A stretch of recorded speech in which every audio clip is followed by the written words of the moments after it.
got a good thing coming, and it's all I need. Everything I wanted. Hey, episode 10. Just diving in for a shorty recap after being out for a week. So missed you guys last week. Thanks for jumping in, Steve, to do a bonus baby episode. How'd everything go last week? It was great. We got Jordan Bush popping in, surprise guest. So Guest can't star. turn down to that. It's always fun. Very good, yeah. But you were at Mining Disrupt conference in Miami.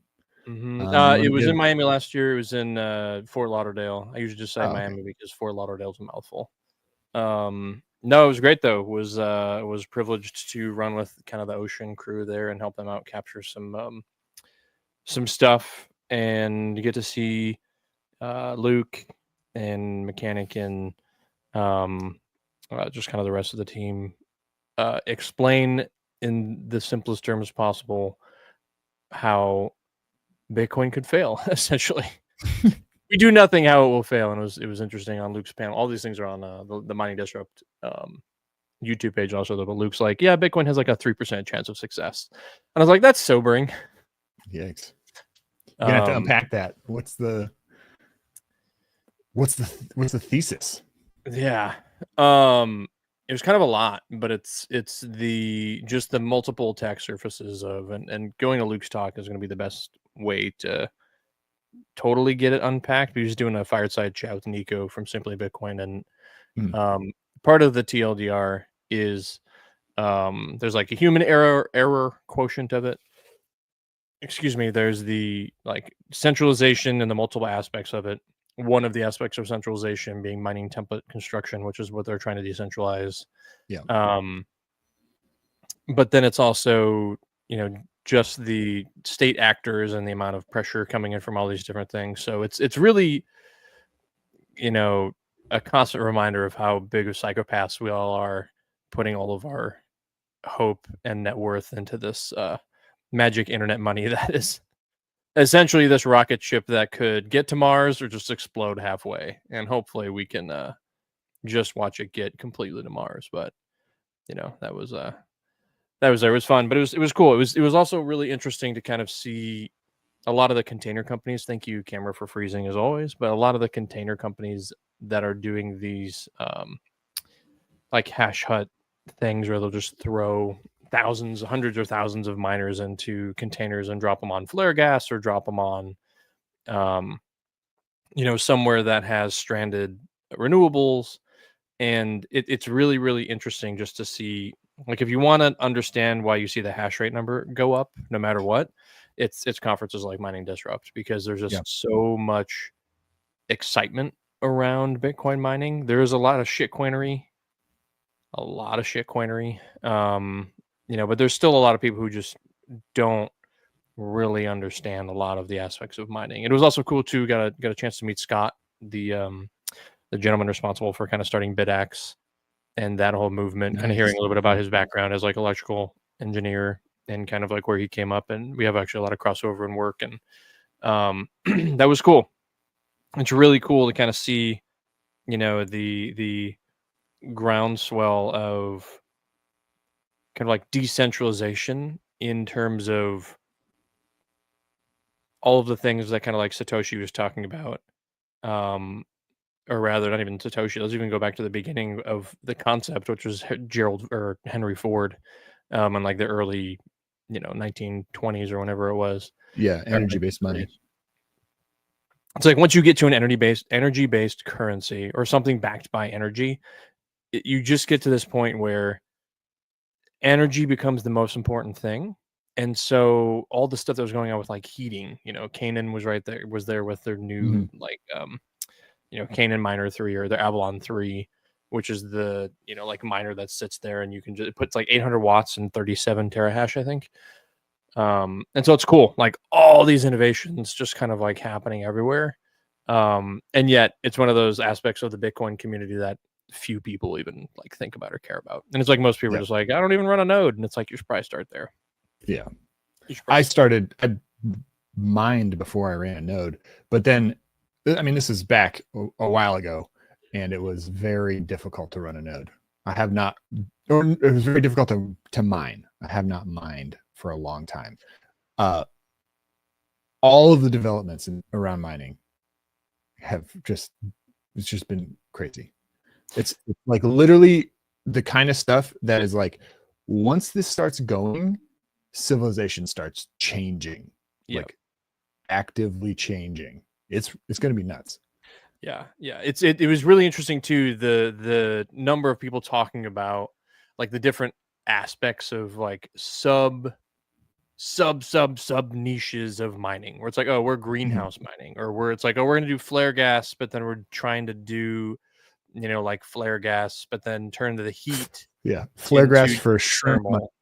Yeah, it's just shrimp farming and mining. so fun. Yeah, so wild, but it was cool. It was really cool, and then it was interesting to you know, I had the privilege also of just ran one of the nights randomly getting a delicious steak made by Mechanic, which was cool. Just kind of blew my mind to the only thing he seasoned the steak with was like salt. That was it. And it was some of the best steak I've ever had in my life. Like nothing, like literally meat and a patch of salt. And it was the best steak I've ever had in my life. It's wild. Yes. So what's the what was the most surprising insight you gained from the conference? It's wild. I think the most surprising insight is the continued, and this is still something that's hard for me, right? And I've been, you know, working with the Ocean guys for a minute, but just the challenge in understanding like truly how mining works. You know, there's all these people who are really, really savvy in a certain aspect of it, but the majority of people have no idea what the heck is going on.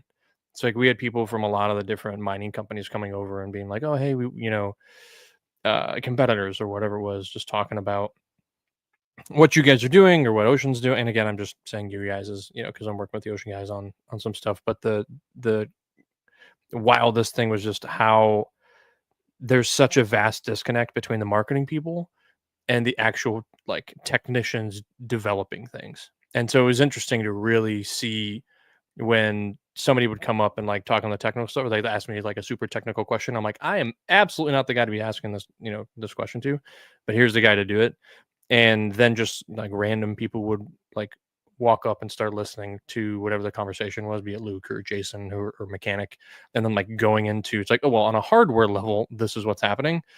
That I think is the continued affirmation for me of, for our kids, the importance of making them do things. And I know it's a random like left turn, but I'm very, very, and this is actually coming to this too.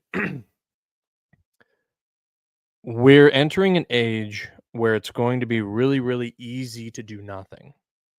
You're not going to have to think. You're not going to have to put any effort in. You're not going to have to do a lot of these, like even with AI, with creative content. It's like, cool. You know, if I can get really good at prompt engineering, I can make this cool creative thing. And actually, Fractal just posted this thing about if you use the AI tool to generate art, you're still an artist. And I was like, I agree with that. There's, you know, aspects of it, but the challenge we're going to get into is when you've abdicated all of the responsibility of doing the thing. Excuse me, and then you're at the mercy of whoever programmed the thing you're using. And so if you're using an amoral or if you're using an AI, and actually had this happen in the past 72 hours. I was using an AI and with some people, and in the notes from the call that I was on, the AI basically said, this person said that AI is listening, and it was like, it basically, the way the note was is that the AI was basically tattling on this person for saying like, hey guys, just remember, like the AI is listening to this call. And the AI was essentially like tattling on the person saying that in such a way that it was like, it's like it's like, that's not just a note, like you're tattling on this person because you like, you're trying to self-preservation, make sure you can listen to more of these calls. I was like, it was really weird to kind of see that, and then try and think through, okay, like this is a programmed thing. And so we got to be really careful about that kind of stuff. And that's one of the other things for Luke's thing is like, nobody knows about this hardware design from Bitmain. Like China owns all of the actual like hardware schematics for these ASIC chips. And so if there is some kind of backdoor, you can't really, it's just like a SHA-256 algorithm. The electricity goes in one way, but it's not always easy to put the electricity backwards to really understand where these backdoors are on some of these hardware components. So yeah, and they have a history of doing great things in this space. Yeah. Which is sarcasm. They have a history of doing bad things in the space. I know. It's so wild. It's so wild. But yeah, how is it?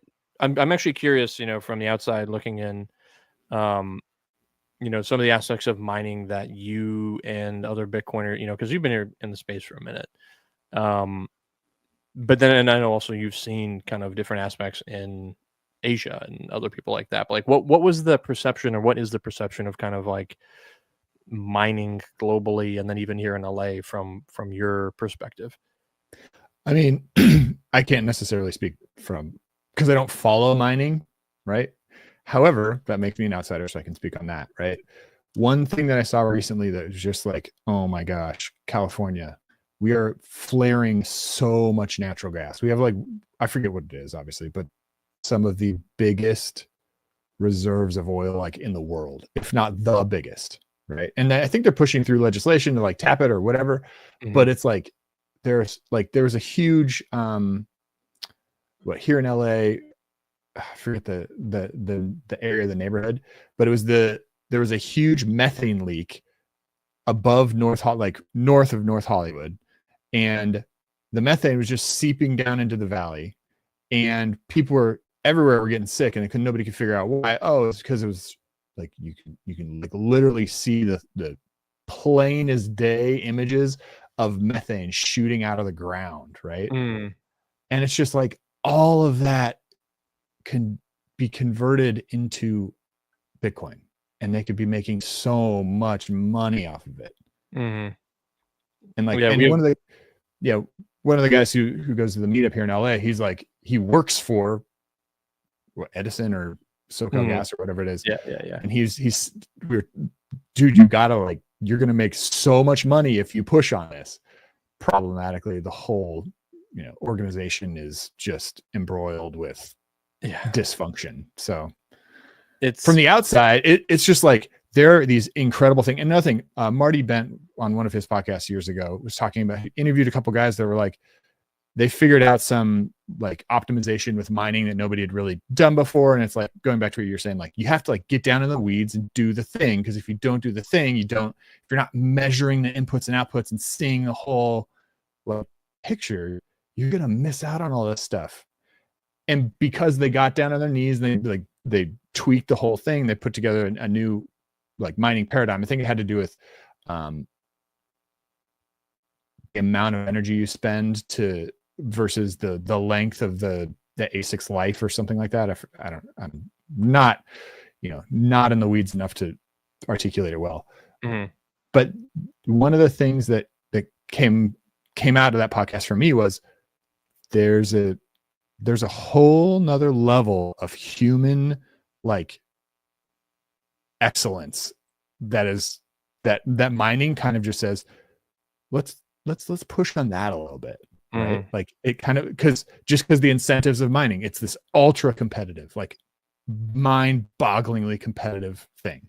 If you don't do it right, you're out, right? So everybody has to do it right. And if you can get that 1.001% advantage, you can survive just a little bit longer. And it's just, incredible. That I think they're saying it's going to be that Bitcoin mining creates a engineering renaissance just by itself. Yeah, I could see that. I can see that also with the, because there are some of the folks that we were getting, it was wild. I'm like, the amount of big brains in the mining space is very, very very wild, because you just need these people who have an electrical engineering aptitude, and they also have to have a little bit of programming aptitude and like talking to different folks on that edge that you're talking about. It's like, the edge is literally pennies. It's like, oh, if I can get 4 cents a kilowatt hour in, Bolivia versus 5 cents in Paraguay, or, somewhere in Ethiopia or anything like that. Like, that is the edge that you need to be able to drop a mine and make these things work, because you're right. It's it's one of those things that's really, really interesting, and will be really, really cool to see if the United States actually moves to a place where they are actually mining, which I would assume, based on some of the cryptic messages from David Bailey, that that's potentially in the works. But it's kind of one of the things that's going to need to happen. The two largest pools are Foundry and Ant Pool, and essentially China and Foundry is a US based company, rather, but that's not where their hash rate's based, right? That's where the pool is. But it is still interesting that even in Bitcoin mining, you still have the two juggernauts, China and the US, kind of competing. And it's actually interestingly weighted in a similar thing of like China, technically, if you add up all of the pools that are using the Bitmain or the Ant pool templates, essentially the pool, and there's somebody posted, I can try and find it, but somebody actually just posted a thread kind of like running down how long it takes for a new template to be broadcast to all the miners, because you can kind of track that with ping. Yeah. And essentially that is how you can confirm where the template is coming from, because like all of these pools, it's like, I don't remember how many, but it's like 10 of the pools are getting the exact same template at the exact same millisecond. And so it's like, okay, you can kind of assume that it's happening consistently enough that these are the exact same template. And if you look at that data, you're essentially left with, Ant pool has over 51% of the hash rate by template construction, versus like what actually, so it's like if it's Brains or whichever other pool, I can pull up mempool real quickly. What are the other ones? But all of the non-ocean pools, yeah, it's like Brain, F2 pool, via BTC, Mara, like Spider pool. All these are essentially, Never heard of that. yeah, all these are essentially Via. Ant mains. Yeah, Via. And then you have Foundry. So it's like Foundry and Ant pool. Everybody always looks at that, and those two combined are over 51% of the hash rate. But you really need to look at it from a perspective of like all of the pools, which is kind of what China does actually in the real world too. It's like China's exerting their force not just on the US by way of direct trade, but by way of like, well, we're trading with South Africa, or we're trading with South America, and we're controlling those ports, and the Panama Canal. Xi just blocked the sale of the Panama Canal back to the United States, right? So it's very interesting, even how in mining, if you just look at the brass tacks like hash rate chart of where the hash is, how political forces are actually working, even just in this small niche within a niche within a niche of Bitcoin mining. And why it's so important though for people to actually like pay attention, because really quickly, if people are not paying attention, they're going to get left behind, and we're actually continuing to be at risk of getting to that 3% failure rate, or rather 97% failure rate, and that 3% chance of success. So the window for success. Luke, where did you get these odds? What are the odds here? It was funny. I highly recommend people going to watch this talk. You can go to YouTube and just look up the mining disrupt. I'll drop the thing in the chat. I was like looking at it before, and watch this talk, and he kind of like breaks down like the logic there. But the let's see, his talk was on day 2, the day 2 stream. I'll just drop the day 2 stream, and you guys will have to dig in and actually find out when his talk was. It's like 11:30 technically, which how long? So I started at 8, 9, 10, 11, so it should be like 3 hours in ish. There's Dennis. But he just kind of goes, yeah, so it's right there. So it's at 4 hours and 55 minutes. I'll drop actually like a proper share link with that actual timestamp on it. Boo, boo, boo, boo, boo. But all right, where we're going to banners. I'm gonna just drop a banner. It's like that's the link to the Luke talk. But he kind of goes in and kind of like breaks down with that's really funny, and they actually spelled his name wrong on the thing. They put dash ear IR versus dash JR. Dashir. Dashir, Luke Dashir. Apparently he's Arabic.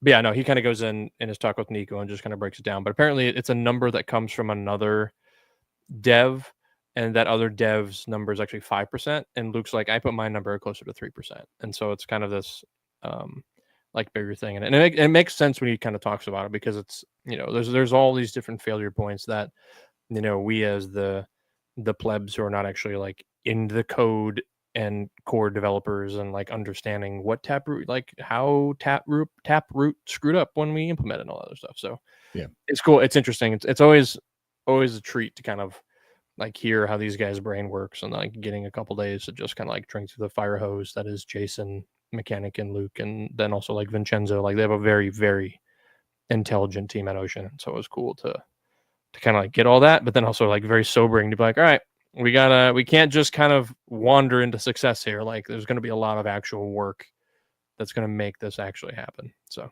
yep.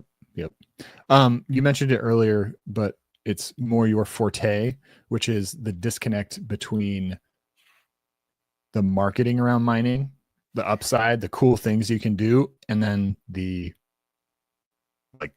actual delivery of the marketing. Oh, Bitcoin mining. Well, it's kind of this engineering. We're not going to explain it. It's like, wait a second. What are some ideas you have about bridging that gap between these two disparate things? Yeah. I think it's going to be interesting. I think Russia is going to actually lead the charge, and why I think, and actually Canada. And the reason for that is it's cold. And I think there's going to be a lot of really, really checks out compelling reasons to incorporate Bitcoin mining. Colorado would be probably the first adopter in the United States. Colorado, Wyoming, Minnesota. But there's going to be a lot of really, really interesting applications from a mining perspective. The chips, so ASIC chips are fickle, and Bitmain, what I've learned about their chipsets is they're actually a series. So everything is actually implemented in series, and actually BitAxe, the way that they were or are sourcing their chips usually are actually S21s and other hash boards that fail. And usually the way that happens is, well, not usually, it's just like Christmas lights. If you have and your Christmas lights are in series and not in parallel like they are in the UK, one Christmas light goes out and the entire string is dead, and you got to go and find the one thing that's not broken. And that's they're not all on the same board too, so it's not like it's just, what are you going to do? I'm Yep. not going to get down there and resolder the chips, right? It's ridiculous. Yeah, exactly. And so that's exactly what Bitmain does, or not Bitmain, what BitAxe does. Is a lot of the BitAxe distributors, they just go in and like, okay, cool, we'll buy your old boards for pennies on the dollar, and then we'll, add some value by turning it into a BitAxe, and then, you're getting a brand new BitAxe, but you're not getting a brand new ASIC. And so it's going to be interesting though, because the current ASIC chipsets are really, really small. They're like the size of your pinky nail, right? And so it's going to be interesting to see how they start doing different styles of chip, because it's like the SoCs, the circuit, or the soft, or what is it, the like silicone on a chip or whatever, where it's basically the entire chipset. Mm-hmm. That's going to be really, really interesting, because what you have in your laptop, like your laptops get really freaking hot. But the reason that there's no issues with like adhesion on your laptop, i.e. the motherboard and your actual like chip separating, is because the chip is so big. And so it's going to be interesting to see how they start dissipating or like solving some of the heat issues, because these chips don't like wild the heat changes, because it's like if it's really hot and the metal's like, kind of weak, and then it gets really cold really fast, it's going to unsolder itself. And so that kind of like innovation, I think, is going to happen in places where they need like heaters. Excuse me. And Avalon's already doing that with like their Avalon Home thing. But I think that is actually going to be the next realm that we're moving into. And then people are going to just start, I think we're going to move into a world where your Nest is going to ask you to opt in to providing your Bitcoin hash rate to a specific pool of your choice. The only issue is you just need to read the terms and conditions, because can they at any point in time have the failover pool where it's like, oh, we couldn't connect to this, so we're going to fail you over to our own address or whatever it is. So it's going to be interesting. It's going to be really interesting.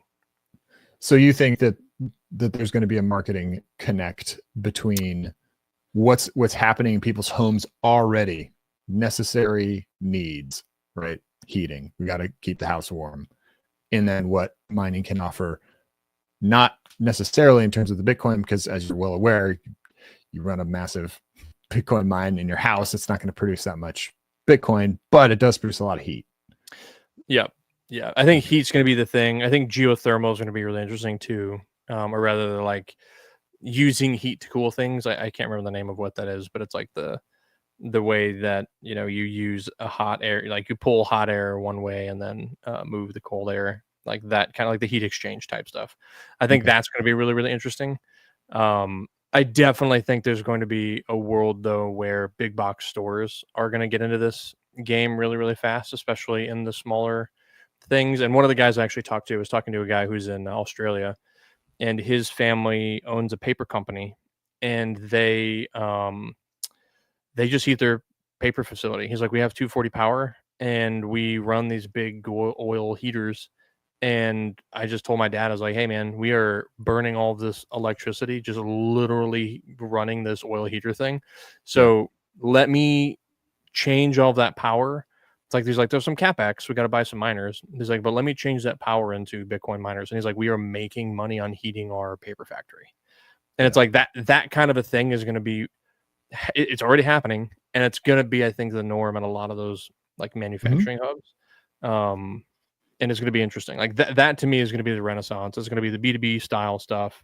Yeah. And then, it's going to start ground up. It starts with the people at home who do the mining with their, what's my risk on buying the heater that's whatever, $300-400 versus the industrial strength mining heater. It's like, I did it at home and my electricity bill was literally cheaper because I used the sats to offset it. Okay. Why should I'm spending so much more money over here? And then that's going to percolate up to state level actors and the rest of them. And everybody who needs heat, which is everybody at some point, is going to be on board. Yep. And it's not going to be, it was interesting. We were talking about the, like bid axes, right?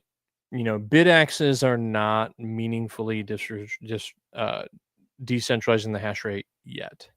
And that's going to be the thing, is as that continues to expand at such a rapid pace, there's so much fervor and excitement in that community that it's going.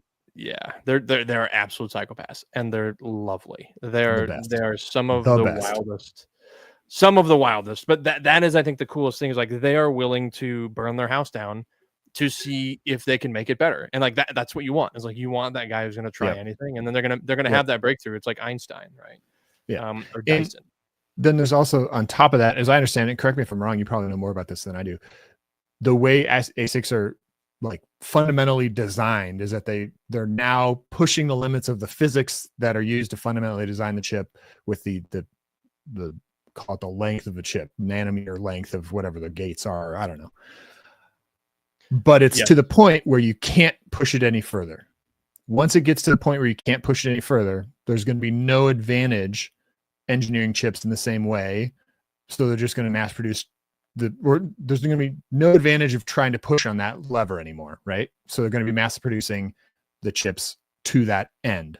Consequently, all of the economies of scale kind of fall out, and it just gets home distribution and whatever else, put it in your nest and put it in your barn or whatever, right? So that's exactly right. I mean, same with these things. Like I literally have some of these like transport drives right here, but like these, when they first came out, and this is a 4 terabyte drive, but like when those drives first came out, they were like $1,500, and it's like $200. I paid $200 for a 4 terabyte blade drive. It's just it's wild the speed at which Moore's law is taking this stuff over. But it's going to be very, very cool to watch how it makes people's lives better. There's going to be a world where you're going to go to a village and they're going to be heating their village with a solar powered bid axe. Like that's what it's going to be. They're going to be heating the village with solar powered heaters that are making them money, kind of thing. Yep.